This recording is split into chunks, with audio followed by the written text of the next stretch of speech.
You're recognized, and then Commissioner Ward. Thank you, Mr. Chairman.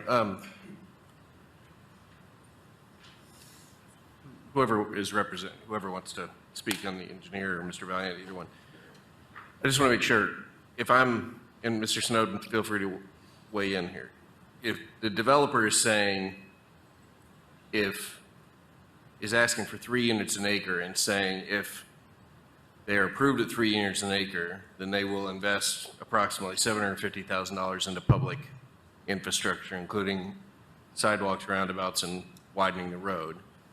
But if they're not approved at 3 units an acre, then whatever they're approved for, they will essentially follow the rules and do the bare minimum that is required by Knox County, but not invest in any other of the public infrastructure that's in this area. Is that inaccurate? That might be a little harsh way to put it, but yeah, if we get the 3 units per acre, yes, we're going to work with the county, and I don't know exactly what the dollar amount is, but if it's 750, it's 750. I think that what Mr. Snowden was talking about, that if you start coming in lower than that, then there's some formula that they use for the amount of money that they would be asking us to participate with. Okay. And so if it's 2 units or 1 unit as the motion is on the floor, then it may be virtually nothing. And the development may not occur. I just want to make sure I'm clear with that. I mean, I think this is the first of a bunch of discussions that we're going to have tonight. Obviously, the conversation continues, the emails continue, and we all hear you, we all read, and we all discuss it. This is at least the 3.5 years I've been on this commission. Land use continues to be the hardest thing in a growing county. Everybody wants to be the last one to build. Everyone wants to pull the drawbridge up. Everybody wants to wait until infrastructure catches up.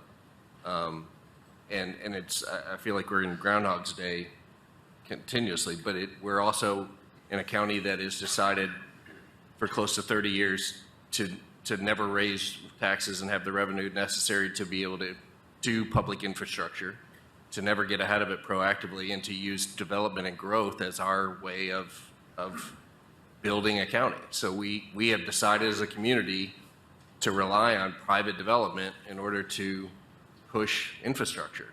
To build it and hope they will come is not part of anybody's conversation. It's when they build it, we'll catch up. And so that is a community-wide decision that started long before anybody that's sitting up here. We're going to have this discussion in every part of the county. I mean, 30 years ago, Cedar Bluff looked exactly like Hardin Valley. It did. And so it was developed, and as it was developed, then infrastructure was put in, and it was backfilled with more infrastructure. And so it's chicken and egg all the time. I don't think there's a right or wrong answer in this, but at the same time, I think that, the very first gentleman who spoke, and I've read your email and I've seen you spoke, you live in a neighborhood that was 4 units an acre. They're stone's throw from this property. It seems like every time we go through this, we end up in the same discussion. I live in a neighborhood, I love it, but I don't want anything else to change. And we're growing so fast, there's only a couple of knobs. If you don't have inventory, then the prices will rise, and everybody will say, well, we can't afford to live here anymore because houses are going off the charts. If you have more inventory, then the prices come down, but people don't want the development and the traffic. I mean, it's not a yes or no answer, and so it's a balancing act all the time. But we're going to do this over and over and over again. At some point, we have to decide as a community: do we want to rely on development to build out our community? Do we want to rely on private development to fund what is necessary, or do we want to fund it ourselves, or do we want to just go round and round and round and continue this? So I don't know if there's an answer in there. I wanted to clarify. Essentially, if this is approved as it came out of the county planning, or as proposed on the floor right now, then you're going to still end up with a development, but you're not going to end up with any infrastructure to support that development. potentially. And if it's not this developer, it'll be the next developer and the next developer. I mean, every one of these areas, yes, this is a rural area, but it's also within half a mile or a mile of a brand-new set of schools. I mean, we're having the same conversation in Gibbs, in Commissioner Bueller's district, is when you ask for new schools and you get new schools and new infrastructure in your education, people move to those areas. That's what happens. It's an attractor.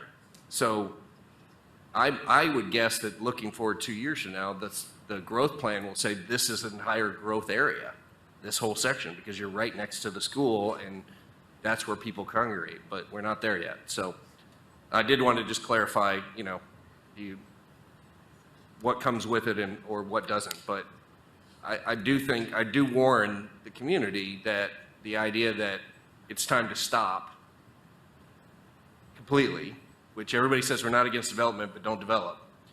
It is going to have other adverse effects. And this community is also fully prepared, not prepared to ask this mayor and this commission to raise taxes to build $100 million worth of infrastructure.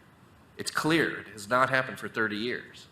I mean, I did one small calculation with our engineering department recently, just to look at widening Hickory Creek Road at the intersection at Hardin Valley all the way to Rott Road. If that's going to be another corridor, how do we do 4 lanes of highway or 4 lanes with a turn lane and sidewalks and just go ahead and get ahead of it right now? It's $31 million, and it would take 5 years if you had the money today. Our entire capital budget for the entire county was $18 million last year. There's not a chance that a third of that is going to go to one project in one area. And it's not a chance that this commission is going to approve a tax increase to raise another $31 million. That's just for one road. So what do you do? Do you wait for development? Do you get ahead of it? Do you raise taxes? I don't know the answer, but this problem is not going to go away.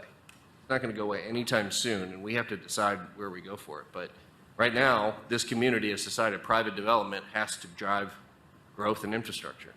So I'll leave it at that. Thank you, Commissioner Jay. Commissioner